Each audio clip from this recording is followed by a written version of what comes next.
والذين هم عن اللغو معرضون الله أكبر।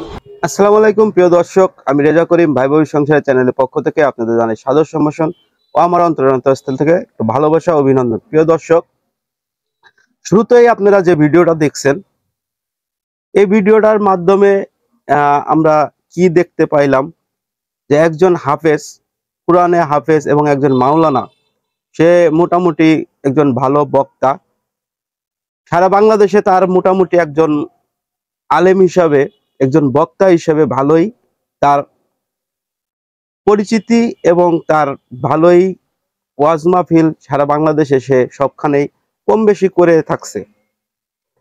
একজন মাওলানা, তার কাছে আমরা কি শিখব, কি শিখার আছে, সে কি ধরনের বাণী দিবে, তাদের মাধ্যমে একটা ওয়াজের মাধ্যমে আমরা যারা আমজনতা সাধারণ মুসলিম আছি তারা কি শিখতে পারি।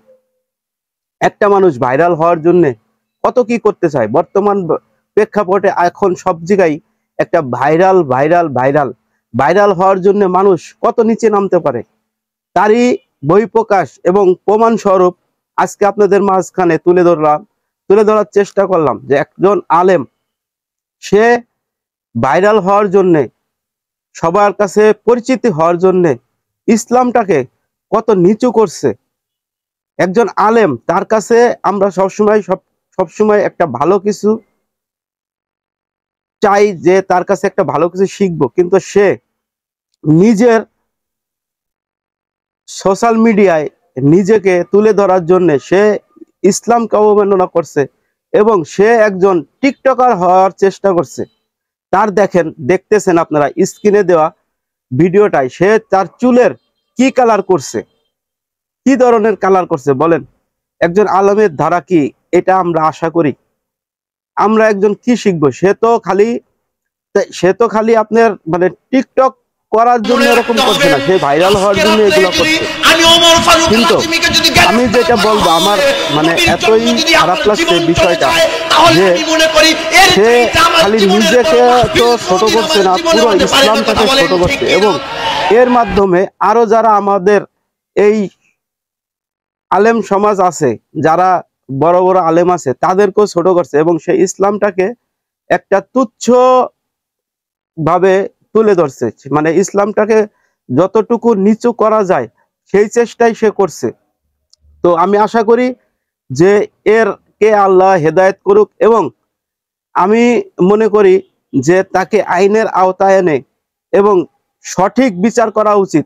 তার আমি সঠিক বিচার এই ভিডিওর মাধ্যমে তার সঠিক বিচার চাই এবং আমি চাইতেছি যে সবাই আপনারা, আমি যেরকম প্রতিবাদ করলাম, সবাই আপনারা এইভাবে প্রতিবাদ করবেন, যাতে আগামীতে এই ধরনের কোনো বহিঃপ্রকাশ না ঘটে এবং কেউ এরকম এত বড় দুঃসাহস ইসলামকে নিয়ে কুটক্ষ করা, অপমান করার দুঃসাহস কেউ না দেখায়।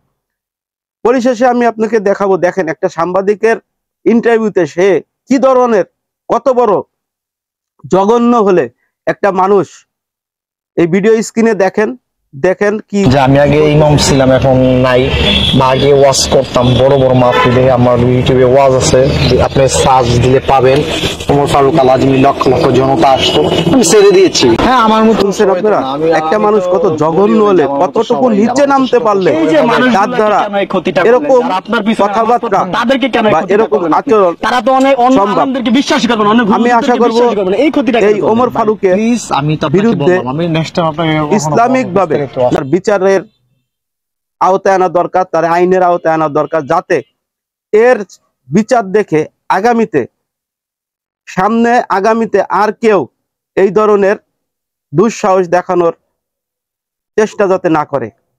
প্রিয় দর্শক, ভিডিওটা ভালো লাগলে অবশ্যই একটু লাইক, কমেন্ট, শেয়ার করবেন এবং আরেকজনকে ভিডিওটা দেখার সুযোগ করে দিবেন। পরিশেষে আল্লাহ হাফেজ।